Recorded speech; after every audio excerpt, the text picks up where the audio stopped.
The Little Match Girl by Hans Christian Andersen.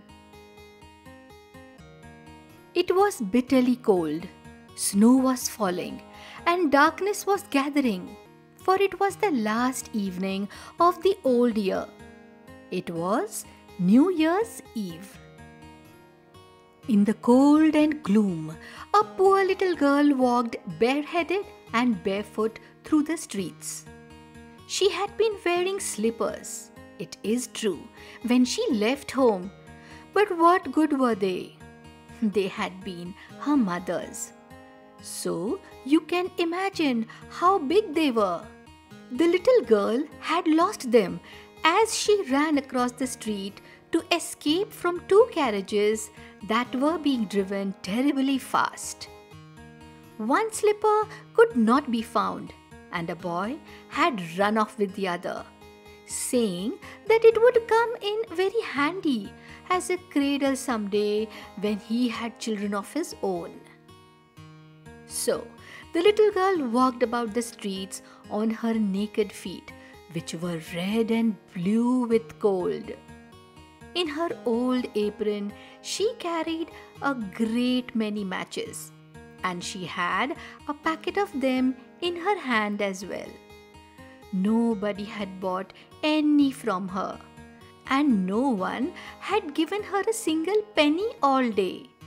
She crept along, shivering and hungry, the picture of misery. Poor little thing. The snowflakes fell on her long golden hair, which curled so prettily about her neck. But she did not think of her appearance now. Lights were shining in every window, and there was a glorious smell of roast goose in the street, for this was New Year's Eve, and she could not think of anything else. She huddled down in a heap in a corner formed by two houses, one of which projected further out into the street than the other. But though she tucked her little legs up under her, she felt colder and colder. She did not dare to go home, for she had sold no matches and earned not a single penny. Her father would be sure to beat her, and besides, it was so cold at home, for they had nothing but the roof above them, and the wind whistled through that, even though the largest cracks were stuffed with straw and rags. Her thin hands were almost numb with cold. If only she dared pull just one small match from the packet, strike it on the wall and warm her fingers. She pulled one out. Scratch! How it spluttered and burnt! It had a warm, bright flame like a tiny candle when she held her hand over it. But what a strange light! It seemed to the girl as if she were sitting in front of a great iron stove with polished brass knobs and brass ornaments. The fire burned so beautifully and gave out such a lovely warmth. Oh, how wonderful that was! The child had already stretched her feet to warm them too, when out went the flame. The stove vanished, and there she sat with the burnt match in her hand. She struck another. It burnt clearly, and where the light fell upon the wall, the bricks became transparent like gauze. She could see right into the room where a shining white cloth was spread on the table. It was covered with beautiful china, and in the center of it stood a roast goose stuffed with prunes and apples steaming deliciously.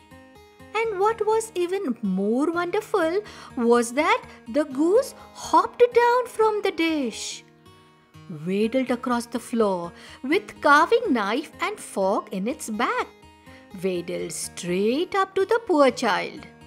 Then out out went the match, and nothing could be seen but the thick, cold wall.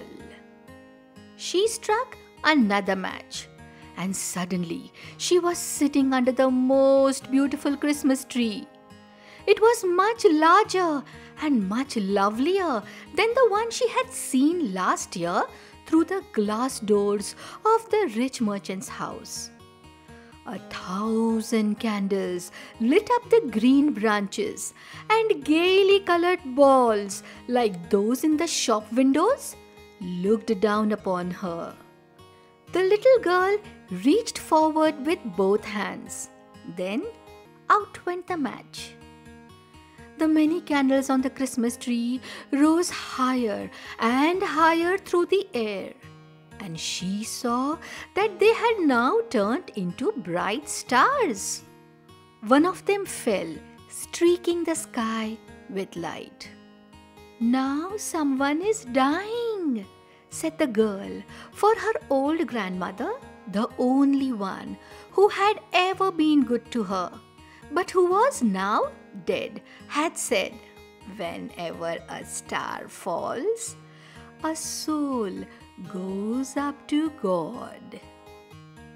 She struck another match on the wall. Once more there was light, and in the glow stood her old grandmother. Oh, so bright and shining, and looking so gentle, kind and loving. "Granny!" cried the little girl. "Oh, take me with you. I know you will disappear when the match is burnt out. You will vanish like the warm stove, the lovely roast goose, and the great glorious Christmas tree."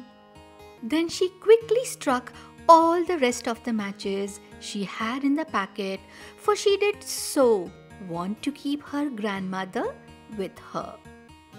The matches flared up with such a blaze that it was brighter than broad daylight, and her old grandmother had never seemed so beautiful and so stately before.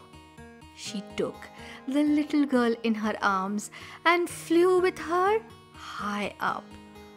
Oh, so high towards glory and joy. Now they knew neither cold, nor hunger, nor fear, for they were both with God.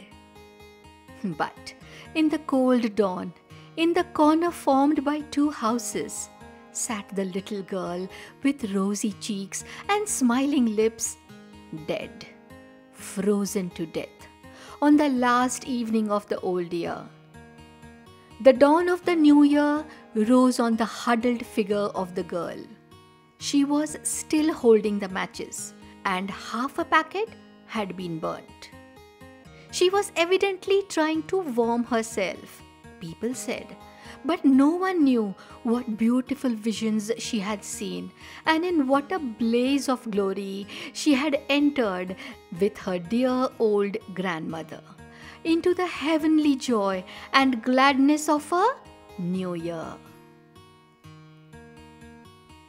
So children, this was the story, The Little Match Girl.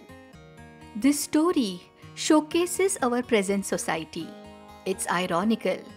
On the New Year Eve, when people are busy spending lots of money, yes, lots of money, but they do not care for the one in needy. This clearly shows that our world needs compassion to look after the needy.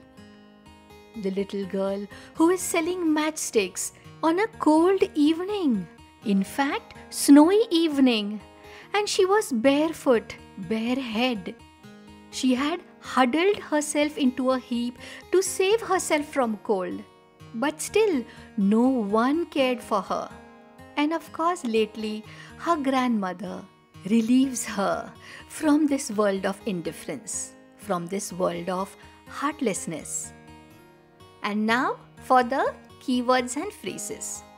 Children, the whole chapter has lots of keywords. So here I will tell you what all things you need to remember. Number 1. Description of the girl. Number 2. Description of her poor house. Number 3.